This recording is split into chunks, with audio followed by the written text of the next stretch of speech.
ओम नमो भगवते वासुदेवाय।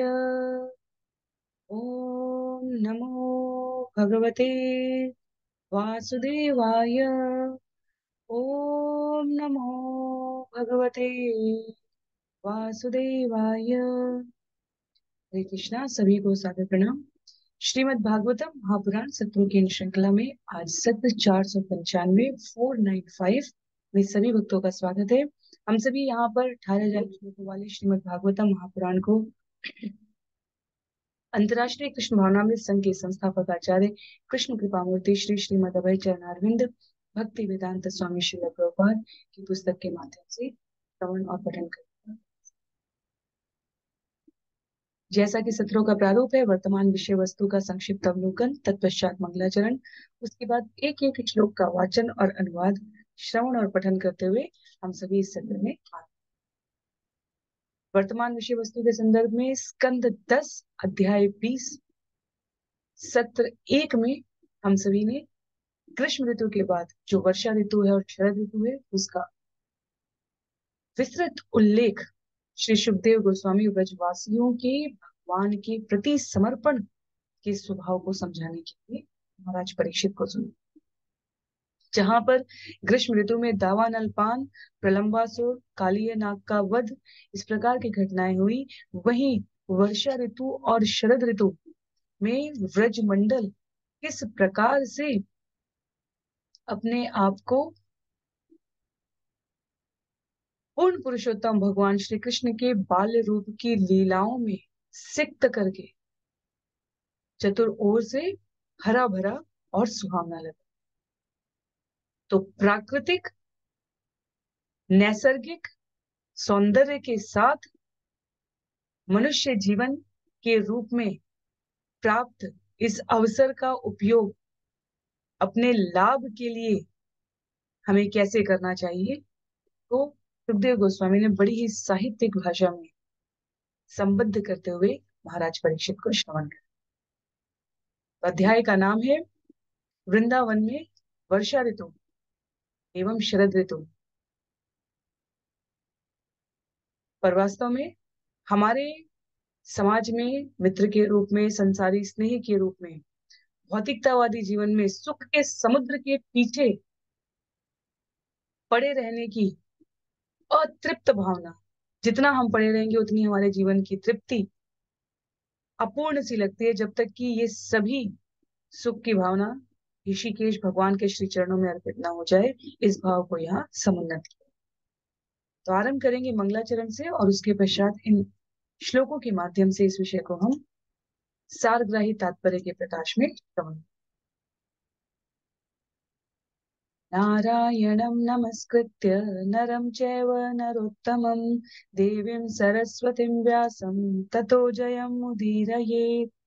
शृण्वतां स्वकथा कृष्ण पुण्यश्रवणकीर्तन यद्यन्तस्थो भद्राणि विदुनोति सुयत्स्यताम्। नष्टप्रायेषु भद्रेषु नित्यं भागवत सेवया भगवत्युत्तमश्लोके भक्तिर्भवति नैष्ठिकी। ॐ अज्ञानतिमिरान्धस्य ज्ञानाञ्जनशलाकया चक्षुन्मीलितं येन तस्मै श्रीगुरवे नमः। मूकं करोति वाचालं पङ्गुं लङ्घयते गिरिं यत्कृपातमहं वन्दे परमानन्दमाधवं। वाञ्छाकल्पतरुभ्यश्च कृपा सिन्धुभ्येव च पतितानां पावनेभ्यो वैष्णवेभ्यो नमो नमः। जय श्री कृष्ण चैतन्य प्रभु नित्यानंद श्री अद्वैत गदाधर श्रीवासादि गौर भक्तवृंद।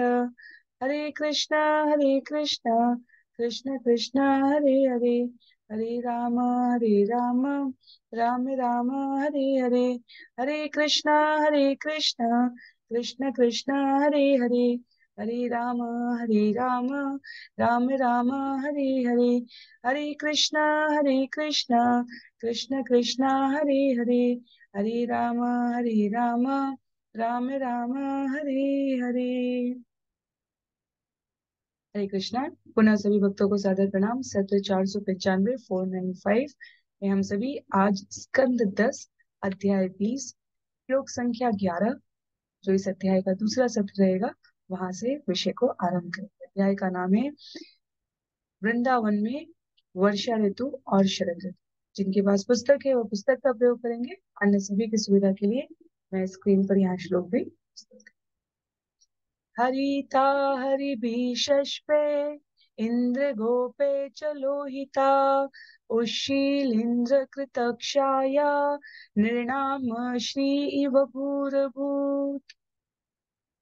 नई उगी घास से पृथ्वी पन्ने की तरह हरी हो रही थी।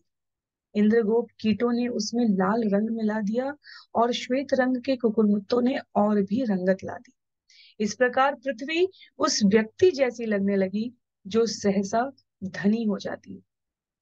देव गोस्वामी कह रहे हैं महाराज परीक्षित से कि वर्षा ऋतु के आगमन के साथ ही जो सूखी हुई छोटी नदियां होती हैं वो बढ़ने लग जाती हैं। असली मार्ग को छोड़कर, क्योंकि वर्षा ऋतु का आगमन है, इतना जल की पर्याप्त आपूर्ति है, इधर उधर कहीं भी बहने लग जाती हैं। और वास्तव में ये कैसी लगती हैं? जैसे इंद्रिय सुख के वशीभूत मनुष्य का धन, उसकी शारीरिक सामर्थ्य, शक्ति और उसका प्रभाव सामर्थ्य बहने लगे। अर्थात इंद्रिय सुख को प्राप्त करने के लिए जैसे जीव इधर उधर किसी भी दिशा में गतिमान हो जाता है, वैसे ही वर्षा ऋतु में जो छोटी नदियां हैं, बड़ी नदियां अपने जल को संभाल ले जाती है। छोटी नदियां अर्थात यदि जीवन में गंभीरता नहीं है, यदि जीवन में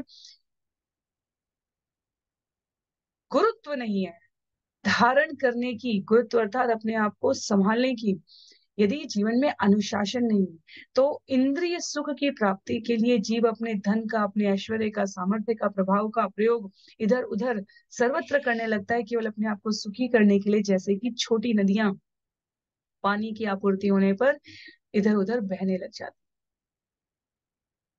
आगे कहते हैं, नृणाम शब्द यहाँ पर इस श्लोक में राजसी प्रकार के व्यक्तियों का सूचक है। तो तात्पर्य में लिखा है कि जैसे भौतिक जगत में धन की आपूर्ति हो जाने पर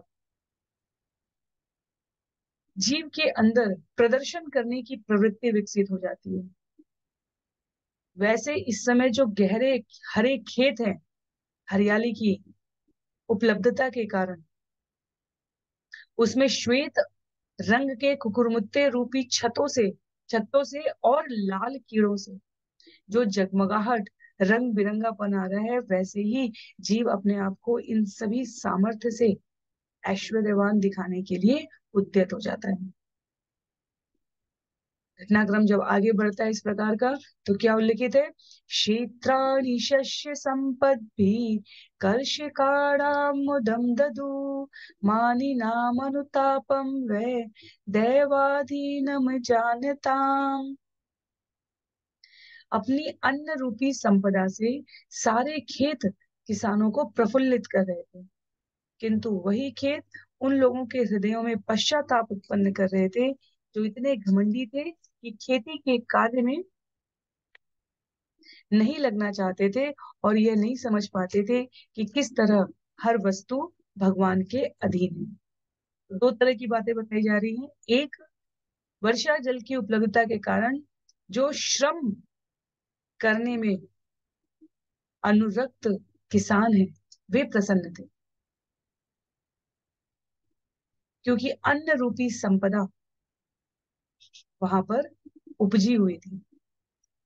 तो जो साधक श्रम पूर्वक अनुशासन के साथ अपने आप को इस भौतिक जगत में रहते हुए भी भगवत कार्य में, भगवत सेवा में, भगवान के कहे गए वचन का पालन करने में श्रम पूर्वक, ऐसा नहीं है कि जो साधक सुबह 3:30 बजे उठ के स्नान करके गुरु आरती करके मंगलाचरण करके 16 माला करने का प्रयास करके उसके पश्चात भगवान का श्रृंगार करके भोजन सामग्री बना के भगवान को भोग रूप में अर्पित करते हैं, उसमें श्रम नहीं लगता, उसमें अनुशासन नहीं लगता, पर उनके भीतर गंभीरता है। जैसे खेत में उपजी हुई फसल सभी को प्रफुल्लित करने वाली है, पर उसके लिए श्रम साध्य संलग्नता आवश्यक है। उसी प्रकार साधक के रूप में हमारे जीवन में भक्ति की फसल लहलहा सके, इसके लिए हमें श्रम करना होता है।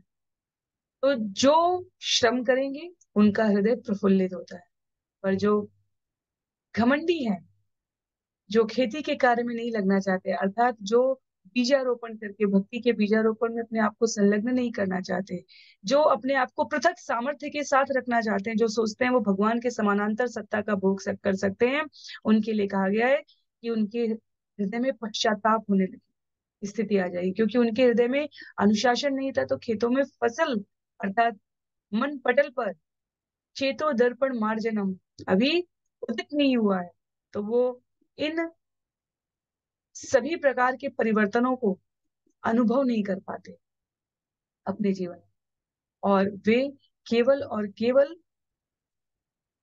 अहंकारवादी और अज्ञानी मानसिकता को पोषित करते हुए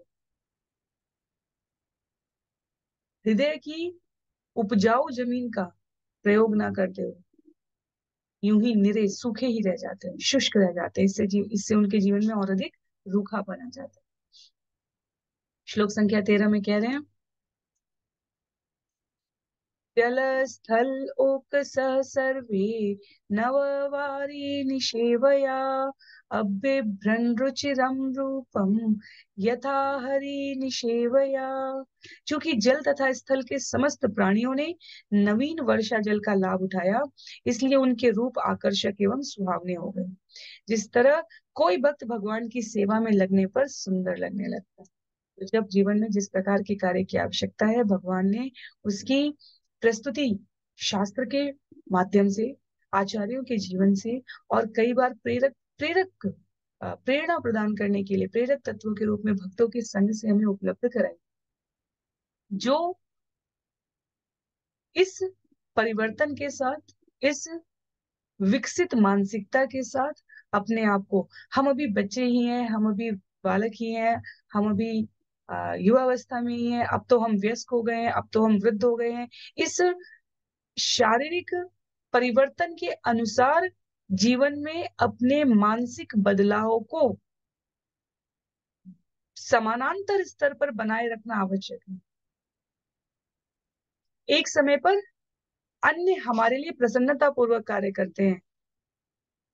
जब हम छोटे होते हैं, बच्चे होते हैं, जब हम सामाजिक विज्ञान से पूर्णतया अवगत नहीं होते, समयांतर पर स्वयं को जिम्मेदार नागरिक के रूप में, अनुशासन युक्त प्राणी के रूप में विकसित करने के इस प्रयास में यदि हम अभ्यास कर रहे हैं, तो यहाँ जैसे लिखा है कि जल तथा स्थल के समस्त प्राणियों ने नवीन वर्षा जल का लाभ उठाया, जीवन की परिस्थितियों के अनुसार व्यवहारिक अनुभव को धारण करने से हम अपने आप को प्रासंगिक अवस्था में रख सकते हैं। श्रील प्रभुपाद की टीका है कि इस्कॉन संस्था अंतरराष्ट्रीय कृष्ण भावनामृत संघ में विद्यार्थियों को व्यवहारिक अनुभव प्रदान करने की महत्ता पर जोर दिया जाता है।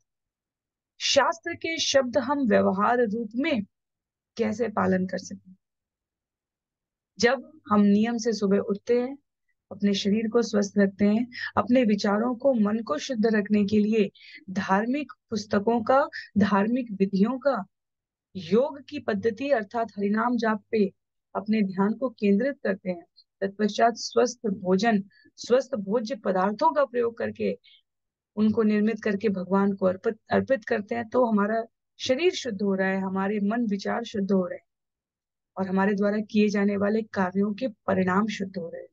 जब इस प्रकार मनसा वाचा कर्मणा जीवन में शुद्धता आ रही है, उसके पश्चात हम इन सीखी गई शिक्षाओं को व्यवहारिक जगत में कैसे अनुभव में ला रहे हैं, तब इस प्रकार से जीवन का संचालन करने पर, जहां हर अवस्था के अनुसार जीवन जीने की व्यवस्था बताई गई है, ऐसे सनातन धर्म में अपने कार्यों को भक्तिपूर्ण अनुशासित तरीके से संचालित करना सदैव हरी भरी धरा को जैसे नवीन वर्षा जल का लाभ होता है, वैसे ही आकर्षक और सुहावना जीवन बनाए रखने में सहायता मिलती है। तो भगवान की सेवा में लगने से सुंदर व्यक्तित्व का, सुंदर जीवन का निर्माण होता है।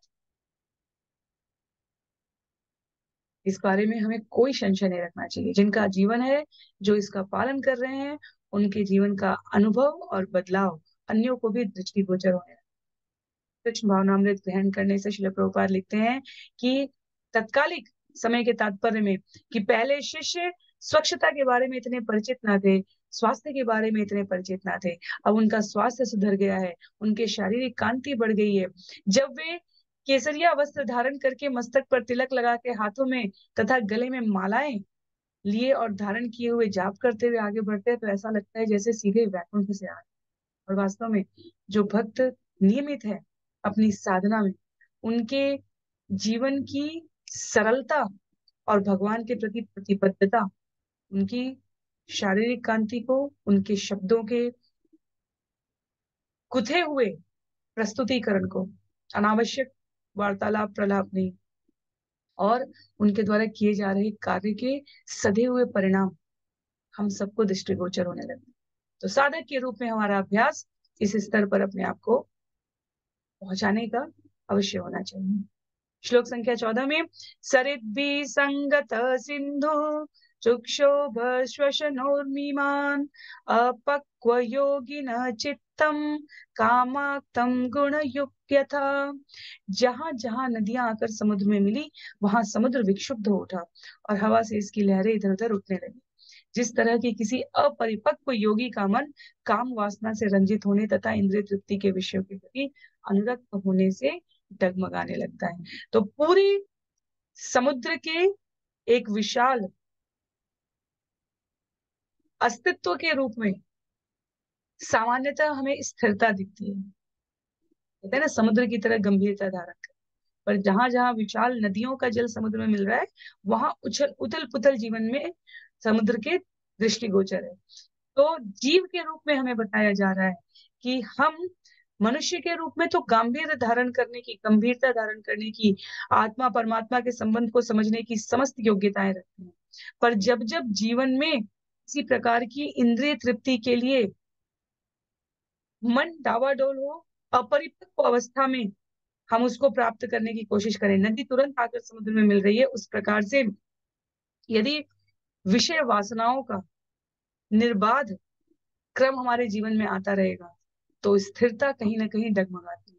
इसके लिए हमें साधना की, तपस्या की, प्रतिदिन की नियमचर्या की आवश्यकता होती है, क्योंकि वो हमें सहायता देती है। कई कई बार ऐसे विचार आते हैं जीवन में जो अन्यों से प्रतिस्पर्धा करने के क्षेत्र में, किसी ने हमारा अपमान कर दिया, उसको हम भी दिखा देंगे, हम भी बता देंगे। इस प्रकार की प्रत्यक्ष रूप से नहीं, अप्रत्यक्ष रूप से ही सही विचार मस्तिष्क में, मन में प्रवेश करके जो साधना की स्थिति है उसको विचलित कर सकते हैं। उस अर्थ में हमें समुद्र स्वरूप अपने गांभीर्य को समझने का उस समय प्रयत्न करना चाहिए। तो स्थिति डावाडोल हो, पर पूर्ण रूपेण एक व्यक्तित्व के रूप में हम स्वयं को संभाल ले जाएं, उसमें हमारी महत्वाकांक्षा, उसमें हमारी भक्ति के क्षेत्र में पढ़ने की, आगे बढ़ने की जो आकांक्षा है, महत्वाकांक्षा है, वो फलीभूत होने लगती है। अगर हम संभाल ले गए तो हमारा स्वयं पर आत्मविश्वास और अधिक दृढ़ हो जाता है।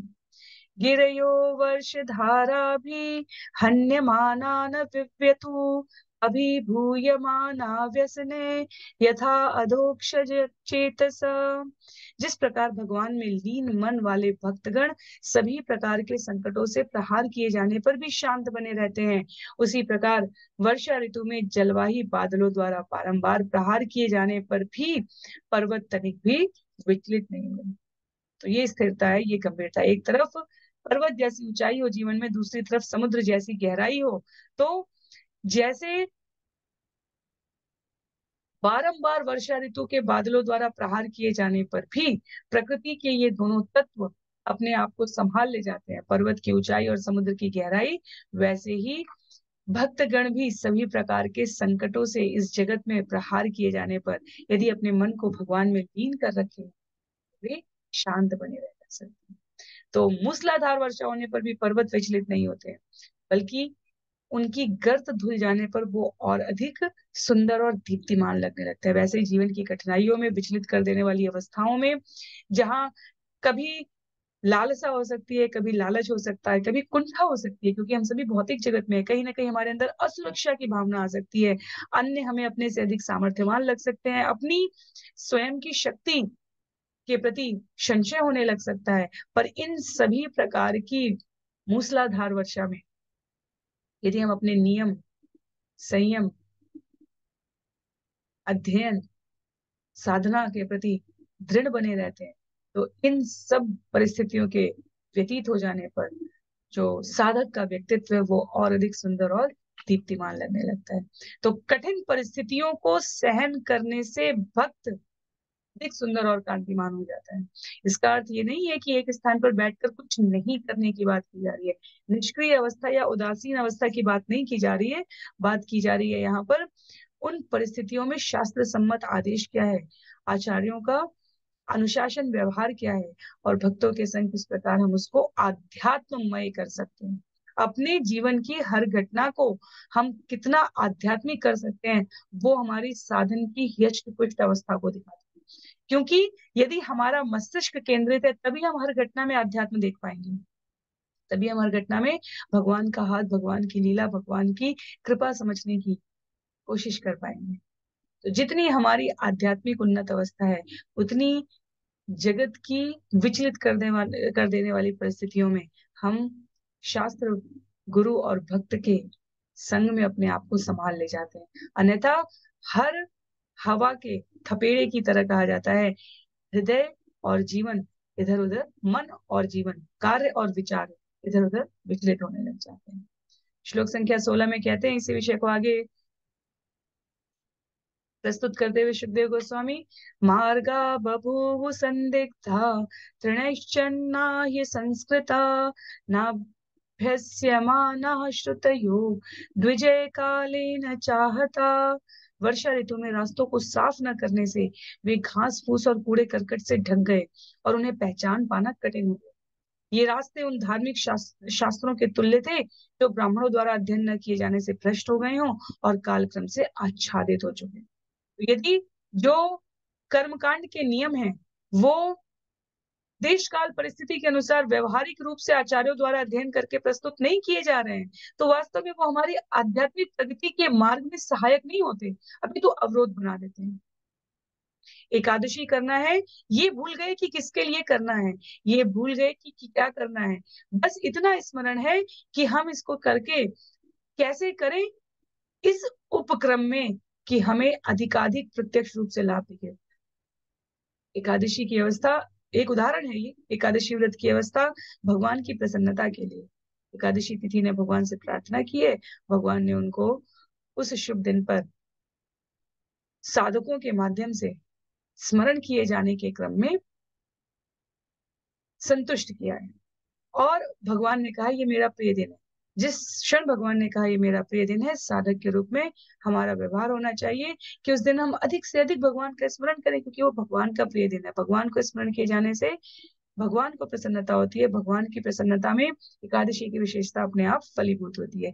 और हमारा ध्यान यदि आज तो व्रत है, क्या खाया जाए, आज तो व्रत है, किस प्रकार की और जो सामान्य अन्य दिनों में हमारा व्यवहार है उससे हम पृथक नहीं कर रहे हैं। अगर आज एकादशी है तो हमें अधिक संख्या में जाप करने का प्रयास करना चाहिए ताकि भगवत स्मृति और पुष्ट रहे।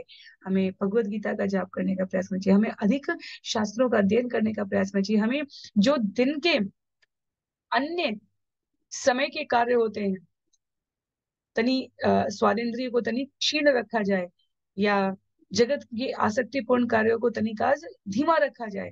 इस प्रकार की यदि हम वृत्ति में है तो हम उसको सही प्रकार से करें। अन्यथा धार्मिक शास्त्रों के कर्मकांड युक्त मार्ग में सिर्फ यही विचार करते रह जाएं कि क्या किस रंग के कपड़े पहनने हैं, आज किस रंग के नहीं पहनने हैं, क्या क्या खा सकते हैं एकादशी के दिन जो अन्य दिनों में नहीं खा सकते। कहने का अर्थ है अपनी अपनी वृत्ति के प्रति हम सभी ईमानदार होने चाहिए। कार्य किस उद्देश्य के लिए किया जा रहा है उसके प्रति जीवन में कोई धूल दूसरे, जैसे दर्पण पर धूल जमा हो गई हो वैसी अस्पष्टता नहीं होनी चाहिए, पूर्ण स्पष्टता होनी चाहिए। श्लोक संख्या 17 में, लोक बंधुषु मेघेषु विद्युत चल सौयदा स्थैर्य न चक्रु कामिन्य पुरुषेषु गुणेषु इव। यद्यपि बादल सारे जीवों के शुभैषी मित्र होते हैं, लेकिन दुर्बल मना चंचल बिजली बादलों के एक समूह से दूसरे समूह में इस तरह गति करने लगी मानो गुणवान पुरुषों के प्रति भी विश्वासघात करने वाली कामुक स्त्रियां हों। तो बादल सामान्यतः वर्षा की जल उपलब्ध करा के प्राणी मात्र के लिए, धन धान्य अन्य संपदा, धरती के स्वास्थ्य के लिए, हरी भरी हरियाली के लिए लाभदायक है। तथापि दुर्बल मना चंचल बिजली बादलों के एक समूह से दूसरे समूह में इस तरह गति करने लगी जिस प्रकार से इस जगत में स्त्री पुरुष अमर्यादित तरीके से इंद्रियासक्त होने के क्रम में एक दूसरे को आकर्षित करने का प्रयास करते। तो स्त्री और पुरुष का संसर्ग हमारे इस भौतिक जगत में दो प्रकार से बताया गया, एक वैदिक बताया गया और दूसरा वैदिक बताया गया। मर्यादित जीवन के संचालन के लिए किस प्रकार की संबंधों की आवश्यकता है, और दूसरा परिवार में रहते हुए कार्य स्थल के अनुसार किस प्रकार की आवश्यकता है। इन दो वैदिक और वैदिक के अलावा अमर्यादित तरीके के जो संसर्ग हैं उनको हर प्रकार से हमारे 4 प्रकार के नियमों में भी ये एक नियम आता है। तो केवल ऐसा नहीं है पुरुषों के लिए स्त्रियां, स्त्रियों के लिए पुरुष, दोनों प्रकार से हमें इसके लिए अपने आप को सतर्क रखना चाहिए। अन्यथा यहाँ चमकती हुई बिजली जिस प्रकार से प्रयास कर रही हो बादलों को एक समूह से, बादलों के एक समूह से दूसरे समूह में गतिमान करते हुए, वो प्रयास इस जगत में ऐसी इंद्रिय तृप्ति के असत संग पर केंद्रित होता है। हम लोग हरिनाम चिंतामणि श्रवण कर रहे हैं तो वहां पर अध्याय 4 है जो इसमें प्रथम नाम अपराध साधुओं की निंदा करने के बारे में, वहां पे 2 प्रकार के असत संग की बात की है। एक असत संग ये है जहाँ अनावश्यक अस्त व्यस्त जीवन हम अपने आप को ना प्रवेश कराएं। व्यवहारिक रूप से कहते हैं श्रील प्रभुपाद यहाँ पर कि यदि वैदिक और वैदिक इन 2 विधियों के अलावा एक दूसरे के प्रति अमर्यादित तरीके से आकर्षण है तो वो क्या करता है, वो कहीं ना कहीं परिवार को बर्बाद करता है, कहीं ना कहीं आने वाली पीढ़ी बच्चों के जीवन की अस्त व्यस्तता को लाता है, कई बार रोजगार, व्यापार और सामान्य जीवन के उपक्रम पर भी अत्यधिक बुरा प्रभाव पड़ता है। इसलिए प्रयास ऐसा होना चाहिए कि अपने संबंधों की व्यवहारिक रूप से भी सामाजिक मर्यादा में हम सभी पालन करने के लिए अपने आप को उद्यत कर सकें। तो शांत मस्तिष्क, शांत हृदय और शांत इंद्रिय, ये हमें अनुशासन प्राप्त होता है अपने आप को साधना में अनुरक्त करने से, व्यवहारिक रूप से जीवन को कृष्ण भावनामृत में लगाने से। अन्यथा ये चंचलता जैसे चमकती हुई बिजली यदि कहीं गिरे हानि पहुंचाती है, उसी प्रकार ये कल्याणमय नहीं है। श्लोक संख्या 18 में उल्लेख करते हैं धनुर्वियति महाइंद्र, क्षमा कीजिए, धनुर्वियति माहेन्द्रम निर्गुणम च गुणिन्यभात व्यक्ति गुण व्यतिकरे अगुणवान पुरुषो यथा। जब उस आकाश में इंद्रिय धनुष प्रकट हुआ जिसमें गर्जना करने का गुण था, तो वह सामान्य धनुषों से भिन्न था क्योंकि वह प्रत्यंचा पर टिका हुआ नहीं था। इसी प्रकार जब भगवान इस जगत में जो कि भौतिक गुणों की पारस्परिक क्रिया स्वरूप है प्रकट होते हैं, तो वे सामान्य पुरुषों से भिन्न होते हैं क्योंकि वे समस्त भौतिक गुणों से मुक्त तथा समस्त भौतिक दशाओं से स्वतंत्र होते हैं। बहुत ही उन्नत उपमा है ये। ऐसी ऐसी वर्षा ऋतु में जहां सब कुछ प्रकृति के नियम के अनुसार हो रहा है, इंद्रधनुष हमें दिव्य लग रहा होता है। उसी प्रकार से भगवान जब अपनी बहिरंगा शक्ति के इस जगत में अंतरंगा शक्ति के साथ उपस्थित होते हैं, तो वे बाह्य शक्ति के बंधन से मुक्त हैं, वे प्रकट हैं, पर साथ ही साथ वो इस भौतिक जगत के किसी भी विषय में आबद्ध नहीं है। इंद्रधनुष अपने आप में जैसी दिव्यता धारण करता है, वैसे भगवान का व्यक्तित्व स्वतंत्र है। उन्हें प्रकट होने के लिए किसी सामान्य भौतिक अवस्था की आवश्यकता नहीं है, और वो अपनी प्रसन्नता के लिए स्वयं को उपलब्ध कराते हैं जीवों। श्लोक संख्या 19 उल्लेख करते हैं। तो ये सब एक एक दो दो बिंदु है जो हर श्लोक के माध्यम से सुखदेव गोस्वामी व्यवहारिक जगत में हम कैसे प्रकृति के इन परिवर्तन को संबद्ध कर पाए उस अर्थ में प्रस्तुत किए हैं। श्लोक संख्या 19 में कहते हैं नर राजोड़ुपछन्न स्वज्योत्स्ना राजिते घने अहम अत्याभासी तया स्वभासा पुरुषो यथा। वर्षा ऋतु में बादलों से ढके रहने के कारण चंद्रमा के प्रकट होने में व्यवधान पड़ता था और यही बादल चंद्रमा की किरणों से प्रकाशित। इसी प्रकार इस भौतिक जगत में मिथ्या अहंकार के आवरण से जीव प्रत्यक्ष प्रकट नहीं हो पाता, जबकि वह स्वयं शुद्ध आत्मा की चेतना से प्रकाशित हो। तो चंद्रमा के ऊपर जैसे बादलों का घेरा आ जाता है, उसी प्रकार हमारी आत्मा तो चंद्रमा के समान शीतल, स्वच्छ और सुंदर प्रकाश देने वाली है, पर मिथ्या अहंकार के आवरण में उसका ये प्रत्यक्ष स्वरूप प्रकट नहीं हो पाता। आत्मा की शक्ति चेतना, चेतना मिथ्या अहंकार के पर्दे से अप्रकट होने लग जाए, धुंधली भौतिक चेतना के रूप में प्रकट हो जाए, ईश्वर को प्रत्यक्ष दृष्टि से अनुभूत ना कर सके, वो वैसा ही है जैसे बादलों से ढका आकाश चंद्रमा की चांदनी को धुंधले या अप्रत्यक्ष रूप में प्रदर्शित करे। इतने गंभीर बिंदुओं को जहां भगवान भगवत गीता में अर्जुन को स्पष्ट बता रहे हैं, यहाँ कथानक और तत्वों को दोनों को मिलाते हुए वृंदावन की प्रकृति के इस परिवर्तन में सुखदेव गोस्वामी ने इन अद्भुत शब्दों में संजोकर प्रस्तुत किया है। कभी कभी हमें भौतिक चेतना आनंद में प्रकाश युक्त लगती है, पर वो वास्तव में चंद्रमा की चांदनी की किरणें बादल के धुंधले प्रकाश की तरह जैसे हमें दृश्यमान है, वैसे ही हमारी वो चेतना है।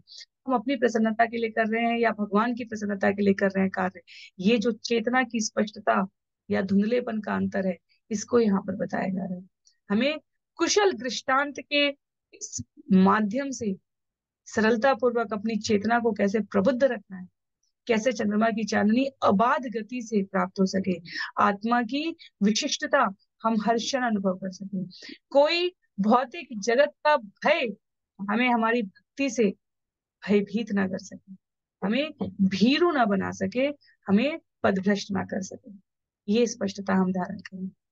श्लोक संख्या 20 में मेघागमोत्सवाह्यष्टा प्रत्यनन्दन् शिखण्डिना गृहेषु तप्तनिर्विण्णा यथा अच्युतजनागमे। जब मोरों ने बादलों को आते देखा तो वे उल्लसित हो गए और हर्षयुक्त अभिनंदन में टेरने लगे, जिस तरह गृहस्थ जीवन में दुखित लोग अच्युत भगवान के शुद्ध भक्तों के आगमन पर हर्षित हर्षित हो जाते हैं। व्यस्त जीवन की अपने रोजमर्रा के जीवन में यदि साधु का आगमन होता है तो एक सुंदर व्यक्तित्व वाला, एक प्रबुद्ध मानसिकता वाला गृहस्थ अत्यधिक आनंद का अनुभव करता है।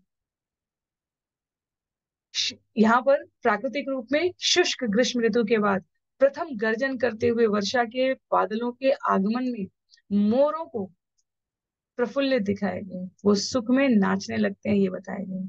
श्रील प्रभुपाद की टीका है यहाँ पर कि हमें व्यवहारिक अनुभव है इस बात का कि कृष्ण भावनामृत में सम्मिलित होने से पूर्व हम सभी अनेकों स्थान पर रूखे, खिन्न, चिड़चिड़े स्वभाव वाले हैं, पर भक्तों के संपर्क में आने के बाद हमारे जीवन में प्रफुल्लता, जीवन की लक्ष्य के प्रति स्पष्टता और उसको प्राप्त करने की प्रतिबद्धता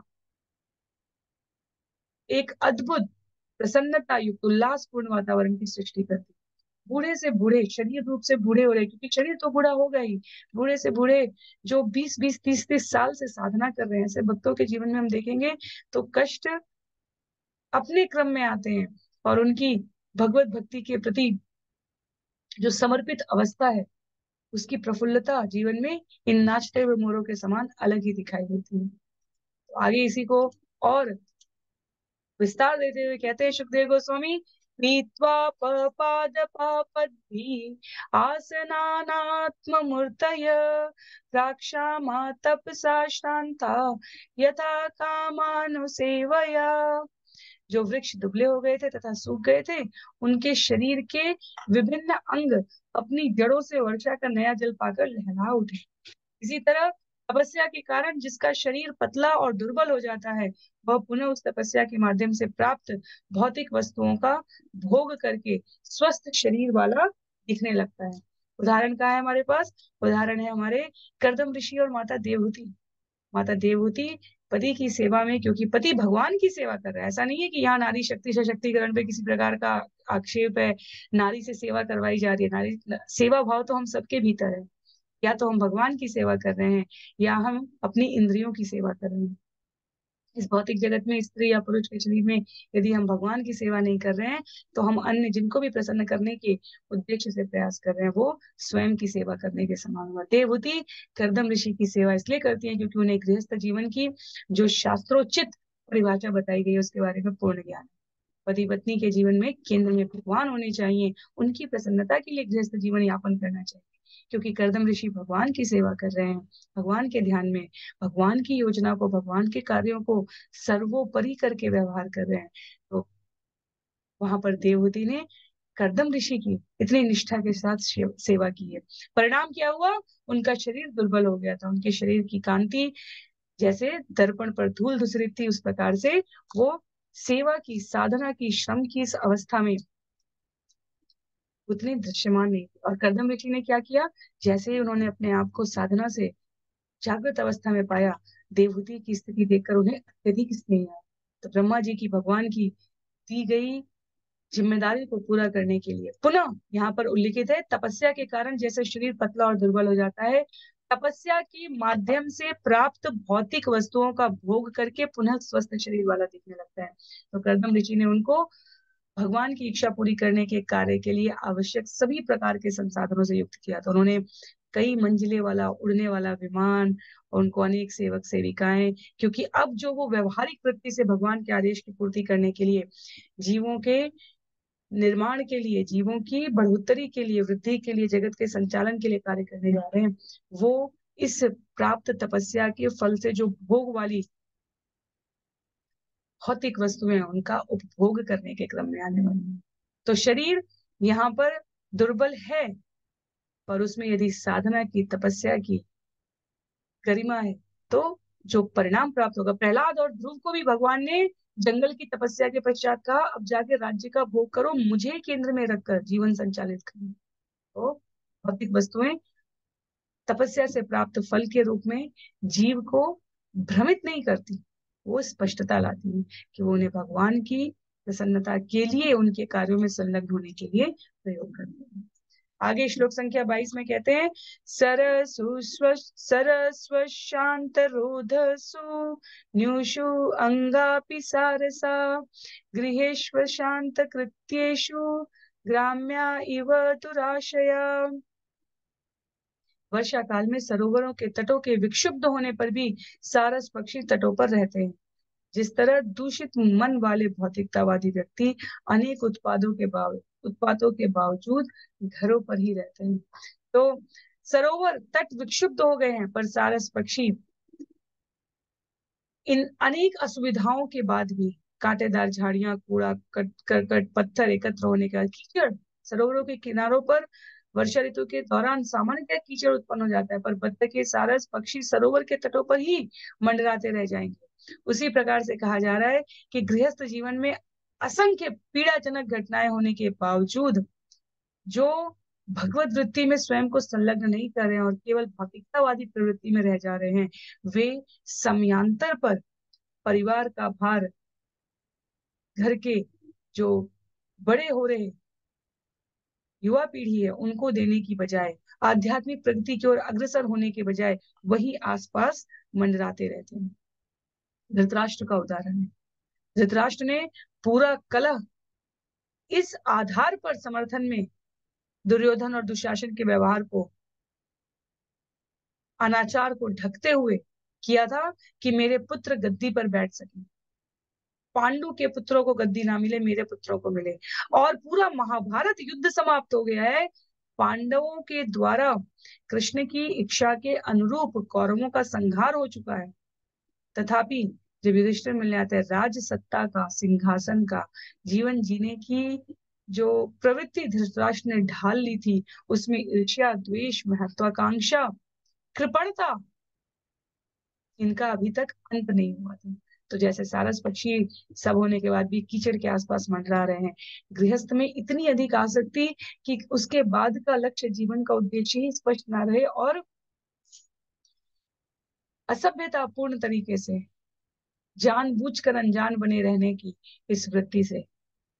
जैसे गृहस्थ अपने आप को अलग नहीं कर पाता, वैसे यहाँ ये उपमा दी गई है। तो सतर्कता शास्त्र के प्रति, उनके वचनों के पालन के प्रति जीवन में अत्यधिक आवश्यक। छोटी छोटी पंक्तियां हैं, पर वास्तव में जीवन जीने के बहुत व्यवहारिक मूल्य हैं यहाँ। श्लोक संख्या 23 में, जलौघे निर्भिद्यन्त सेतवो वर्षतीश्वरे पाषण्डिनाम सत्वादे वेद मार्गा कलो यथा। जब इंद्र ने अपनी वर्षा छोड़ भेजी तो बाढ़ के पानी से खेतों में सिंचाई के बांध उसी तरह टूट गए जिस तरह कलयुग में नास्तिकों के सिद्धांतों से वैदिक आदेशों की सीमाएं टूट जाती हैं। वर्षा वर्षा के देव हमारे इंद्र प्रकृति में इस प्रशासनिक व्यवस्था को संभाले हुए, जब कई बार वर्षा के पानी से जैसे खेतों में जो सिंचाई के लिए बांध बनाए गए वो टूट जाते हैं, वैसे ही नास्तिकता का विचार इतना अधिक हावी हो जाता है कि सत पूर्ण आचरण करने वाले जीवों का व्यवहार अन्यों की नजर में अव्यवहारिक हो जाता है। आप मांस मच्छी भक्षण नहीं करते, आप भारत के बाहर कैसे रह पाएंगे? भारत के बाहर क्या, कई राज्यों में अभी शाकाहारी भोजन मिलना, विश्वास पूर्ण शाकाहारी भोजन मिलना दुर्लभ अवस्था होती जाए। क्यों? क्योंकि यहाँ पर जैसे लिखा है, कलयुग में नास्तिकों के सिद्धांतों से वैदिक आदेशों की सीमाएं टूट जाती है। अपने अपने व्यवहार के प्रति हमारी सतर्कता होनी चाहिए। पुनः इसमें निराशा वाली वृत्ति का पोषण नहीं किया जा रहा है कि अब तो ऐसा ही है तो क्या करें, बच्चे घर में तो लहसुन प्याज नहीं खाते और बाहर नहीं खाते, अभक्ष्य भक्षण नहीं करते, पर जब हॉस्टल जाएंगे तो वहां तो जो मिलेगा वही खाना पड़ेगा। इसीलिए श्रील प्रभुपाद का अपने शिष्यों के लिए स्पष्ट आदेश है, युवा पीढ़ी को भक्तिमय भाव से जागृत करने का, क्या सत्य है क्या असत्य है, क्या करना चाहिए क्या नहीं करना चाहिए, इसका भेद बताना। तो कॉलेजों में यदि इस्कॉन के आपको प्रयासरत विद्यार्थी और शिक्षार्थी दिखेंगे, उनका एकमात्र उद्देश्य ये है, माता पिता की ये चिंता, हमारे घर में तो रहते हुए हमने कभी नहीं किया, लेकिन अब बाहर तो जो मिलेगा, बच्चों के साथ तो जो खाना, अंदर आना जाना, बाहर करना, अनेकों प्रकार के कुसंगतियों का भी असर हो सकता है, तो माता पिता की चिंताएं बढ़ जाती हैं। ये मैं एक सरल उदाहरण लेने की बात कर रही हूँ, जो कलयुग के नास्तिकतावादी भौतिक सिद्धांतों का पोषण करे और हमारे व्यवहारिक जगत के सनातन के सिद्धांतों और नियमों को यूं ही बहुत ही शुद्र और अनावश्यक बता दे। तो प्रयास अपनी ओर से अपनी प्रतिबद्धता को सुनिश्चित करने का है और जितना संभव हो सके अन्यों को उस ओर प्रेरित करने का है, उनकी सहायता करनी। सबके मूल में कृष्ण भावनामृत केंद्र में होना चाहिए। तो कलयुग में नास्तिकता के सिद्धांतों के आगे वैदिक आदेश की सीमाएं न टूटे, ये हमारा अपना प्रयास होना चाहिए। कितना भी प्रतिकूल समय धराधाम पे दिखे युगों में, जब हिरण्यकशिपु और हिरण्याक्ष इस जगत में त्रास देते होंगे, वो भी कोई साधारण स्थिति नहीं रही होगी, पर तब भी भगवान ने रक्षा की। जब कंस, रावण, दुर्योधन, दुशासन जैसे लोगों ने प्रजा को पीड़ित किया होगा, वो भी कोई सामान्य स्थिति तो नहीं रही होगी, पर फिर भी भक्तों की रक्षा भगवान ने तब भी की। भक्ति योग इन दिग दिगांत के कालों से प्रवाहित होता हुआ इसी भौतिक जगत में कलयुग के पिछले 1000-2000 वर्षों में यदि हम देखें, तो भी सनातन जहां से उद्भूत है, जहां पर सबसे अधिक पालन किया जा रहा है, उस भारत भूमि में भी भक्ति में अवरोध ना आए ऐसा तो नहीं हुआ होगा। पर फिर भी भक्तों के भगवान के श्री चरणों में आश्रय लेने के कारण भक्ति अभी भी पल्लवित और पोषित हो रही है। तो कलयुग, ये सोचना कि कलयुग बढ़ने के साथ ये अदृश्य होता जाएगा, ये सामान्य जनों के लिए है। भक्तों की रक्षा भगवान तब भी करेंगे। हरि नाम के आश्रय में जीव अपने आप को तब भी इस भौतिक धराधाम में वैकुंठ की अनुभूति के साथ आध्यात्मिक जगत के जीवन के जो अनुभव हैं, जो श्रवण किया है हमने, उसके अनुसार जीवन यापन करने में भगवान सहायता अवश्य करते हैं। हमारी ओर से क्या आवश्यक है? प्रतिबद्धता, प्रयास, भगवान के श्री चरणों में विश्वास, उनके कथन में विश्वास, उनके भेजे गए पार्षदों के द्वारा दी जा रही शिक्षाओं में विश्वास। हमें कोई नहीं रोक रहा है। वर्तमान में जहाँ कठिन परिस्थिति है वहां अलग बात है, इस प्रकार का रोजगार है, इस प्रकार का व्यवसाय है कि आपको रात्रि भर जागना है, इसलिए आप सुबह नहीं उठ सकते। श्रील प्रभुपाद अपने पिता के जीवनचर्या का उदाहरण देते हुए बताते हैं, क्योंकि दुकान और इस प्रकार का व्यापार व्यापार था, पर वे क्या करते थे, जब वे सुबह उठते थे तब उनका 2 घंटे 3 घंटे उस प्रकार व्यवसाय में से पहले वो पूजा व्यवस्था में बिताते थे। एक 6 8 10 घंटे का व्यवसाय करने के पश्चात, चाहे वो ऑफिस में काम कर रहे हैं, चाहे अपना व्यक्तिगत रोजगार है, चाहे अन्य किसी के लिए कार्य कर रहे हैं, हम 6 8 10 घंटे करने के पश्चात के जो 14 घंटे हैं उनको हम कैसे नियमित कर रहे हैं। शरीर थक गया है, हम स्वयं नाम नहीं जप कर सकते, पर श्रवण तो कर सकते हैं। तो ये जो उपक्रम है जिसमें हम स्वयं हृदय में स्थित परमात्मा के प्रति सत्यनिष्ठ तरीके से समर्पित रहें। भगवान को भी पता है हम जीवन में क्या कर रहे हैं। हम सफाई देंगे, भगवान समय नहीं है हमारे पास इसलिए हम भगवान का नाम नहीं ले पा रहे हैं।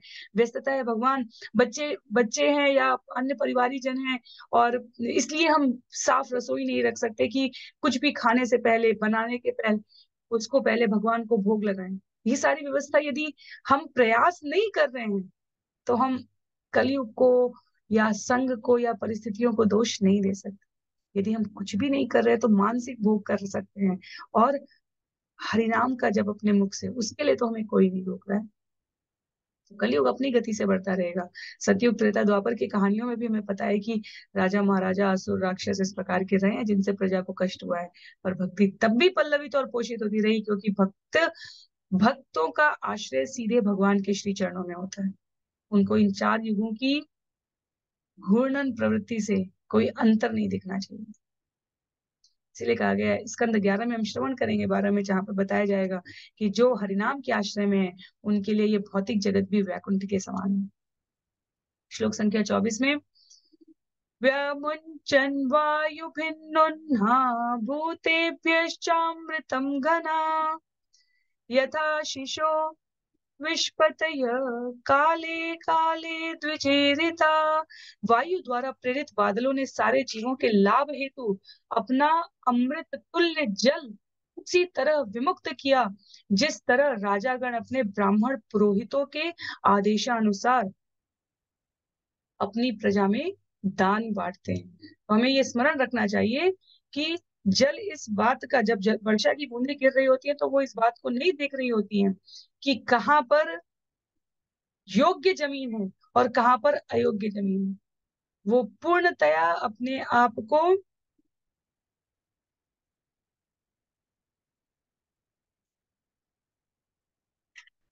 समर्पित तरीके से वितरित करती हैं। तो प्रेरित बादलों ने सारे जीवों के लाभ हेतु अमृत जल को उसी तरह विमुक्त किया जैसे राजागण अपने ब्राह्मण पुरोहितों के आदेशानुसार प्रजा में दान बांटते हैं। तो दान प्रजा में जब बांटा जा रहा है तब समान वितरण की व्यवस्था रही है। इसलिए क्षत्रिय के रूप में प्रशासन संबंधी योग्यताओं को धारण करने वाले गुण कर्म और स्वभाव वाले व्यक्तियों को मार्गदर्शन लेने के लिए कहा गया है। ब्राह्मण से, ब्राह्मण वो जो अपने आप को विशिष्ट रूप से शास्त्रों के पठन पाठन और जीवन जीने के मूल्य सिद्धांतों का वितरण करने के लिए प्रस्तुत करता है। तो ऐसा तभी संभव है जब दोनों स्तर का अनुशासन, शासक के रूप में और उनको मार्गदर्शन देने वाले व्यक्ति के रूप में, तब जो धन का वितरण है वो समान है। तो बादलों का जल वायु द्वारा प्रेरित होकर, वायु यहाँ पर वो ब्राह्मण कहे जा रहे हैं जो पठन पाठन में रुचि रखते हैं, बादल वो राजा कहे जा रहे हैं जिनके पास अवसर है धन को वितरित करने। इन दोनों के सम्यक संतुलन से जैसे वर्षा की बूंदें अमृत तुल्य होकर सभी का लाभ करती हैं, वैसे ही ये द्रव्य, ये धन, ये संचित संपदा प्रजा का कल्याण। आज के लिए अंतिम श्लोक देखेंगे हम सभी। श्लोक संख्या 25 में,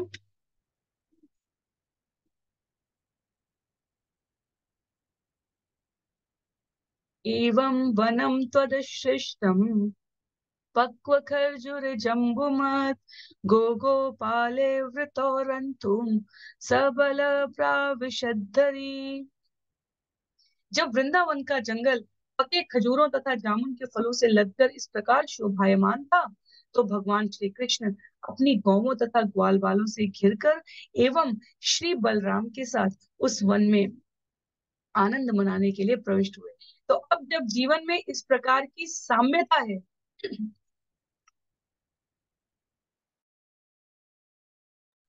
इस प्रकार का संतुलन है, इस प्रकार की सम्यक व्यवस्था है, जहां इंद्रियां नियमित है, जहां संसाधन सम्य स्तर पर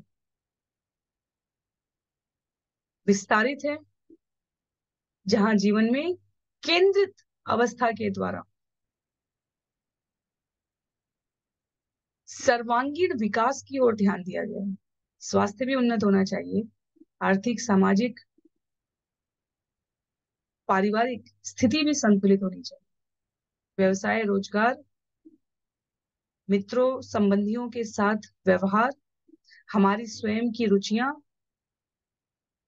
इन सभी स्तर पर जब संतुलन है, तब ऐसे सुंदर वन में भगवान प्रवेश कर रहे हैं, तो हमारा जीवन, हमारे मन, हमारे हृदय में भगवान उपस्थित हो जाते हैं आनंद मनाने के लिए, भगवत प्राप्ति के लिए। जैसे कोई बड़ा विशिष्ट अतिथि आता है, कोई बृहद स्तर का कार्यक्रम आयोजित किया जा रहा है, तो आस पास क्या क्या ध्यान दिया जाता है? सड़कें साफ होनी चाहिए, परिवहन का मार्ग उन्नत होना चाहिए, जिस स्थान पर कार्यक्रम आयोजित हो रहा है उसकी भव्यता पर ध्यान दिया जाना चाहिए। तो स्थान हमारा शरीर हो गया, जहां हम अपने अंगों को स्वस्थ रखने के लिए किस प्रकार का भोजन ग्रहण कर रहे हैं, किस प्रकार के विचारों से अपने आप को पोषित कर रहे हैं, वो संतुलन है। और हमारे आसपास के संबंधियों के संग व्यवहार आचरण, तो परिवहन, उस प्रकार की व्यवस्था,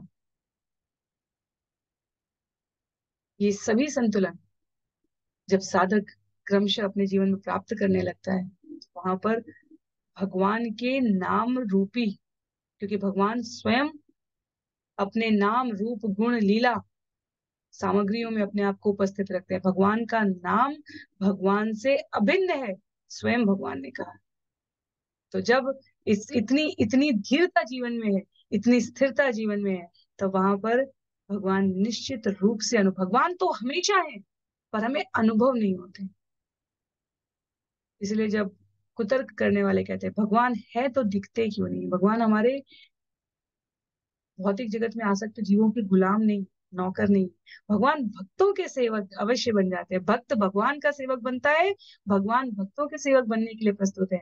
पर जीवन में इस प्रकार का सौंदर्य है, इसके लिए भौतिक सामर्थ्य एक स्तर तक ही आवश्यक है, हमारे विचारों की, कार्यों की पवित्रता और शुद्धता अत्यधिक आवश्यक है। एक पंक्ति जो हमारे जीवन में भगवान प्रवेश करें तो हम स्वागत करने के लिए उद्यत हो सके, इस लक्ष्य को प्राप्त करने में सदैव सहायक होती है, वो ये कि हम स्वयं में अपने कार्यों और विचारों के लिए कितने ईमानदार, कितने सत्यनिष्ठ। इस जगत में हम किसी को भी छल सकते हैं, किसी को भी छल सकते हैं, स्वयं को नहीं छल सकते। और स्वयं को छलने का अर्थ है हम परमात्मा को नहीं छल सकते। हम कौन सा विचार किस क्षण अपने मस्तिष्क में ला रहे हैं, कौन से विचारों से किस प्रकार का कार्य हम करना चाह रहे हैं, हम कह कुछ और रहे हो, हमारा मंतव्य कुछ और हो, हम चाहते कुछ और हो, और हम अन्यों को भ्रमित करने के लिए कर कुछ और रहे हैं, ये निष्ठा पूर्ण आचरण नहीं है। तो हम किसी को भी इस जगत में छल सकते हैं, पर हृदय में स्थित परमात्मा को नहीं छल सकते। भगवान के साथ हम किसी प्रकार की छलबाजी नहीं कर सकते। इसलिए भगवान भाव के भूखे होते हैं। जो शब्द प्रयोग होता है, भगवान भाव पर महत्व देते हैं। थाली में लाई गई सामग्री एक बात है, मंदिर में सामने रखा गया दान एक बात है, पर किस भाव से रखा जा रहा है, मैं इतना हूं तो इतना कर दूं वाली बात से परे, भगवान ये आपका है और आप जितना हमें मार्गदर्शन देंगे, ये जो विचारों का समर्पण है, ये वास्तव में हमारे जीवन की आध्यात्मिक उन्नति को पोषित करता है। जब जीवन में इस प्रकार का संतुलन आ जाता है, जैसे वर्षा ऋतु की विभिन्न प्राकृतिक तत्वों की उपमाओं का प्रयोग करके सुखदेव गोस्वामी या महाराज परीक्षित को समझा रहे हैं, तब हमारे जीवन में ग्वाल बालों से घिरकर, अर्थात सभी प्रकार की सुकीर्तियों के साथ, सभी प्रकार की उन्नत प्रवृत्ति के साथ, श्री बलराम गुरु के साथ उस वन में आनंद मनाने के लिए भगवान श्री कृष्ण प्रविष्ट हो जाते। वन अर्थात हमारा ये हृदय, ये जंगल, ये मन हो गया, और इसमें भगवान प्रविष्ट हो गए। सुंदर श्लोक है आगे, करीब 49 श्लोक है इस अध्याय में। तो आज के लिए हम सभी सत्र को यहीं पर रोकेंगे। अगले सत्र से श्लोक संख्या 26 से हम लोग इस विषय को आगे श्रवण करने का प्रयास। अभी के लिए यहीं पर समाप्त करते हैं आज के सत्र को। किसी भी प्रकार की दुविधा के लिए, सहमति के लिए, टिप्पणी के लिए आप अपने विचार प्रेषित कर सकते हैं। सभी को बहुत बहुत साधुवाद। श्रील प्रभुपाद की जय, श्रील गुरुदेव की जय, अनंत कोटि वैष्णव वृंद की जय, श्रीमद् भागवत महापुराण की जय। हरे कृष्ण।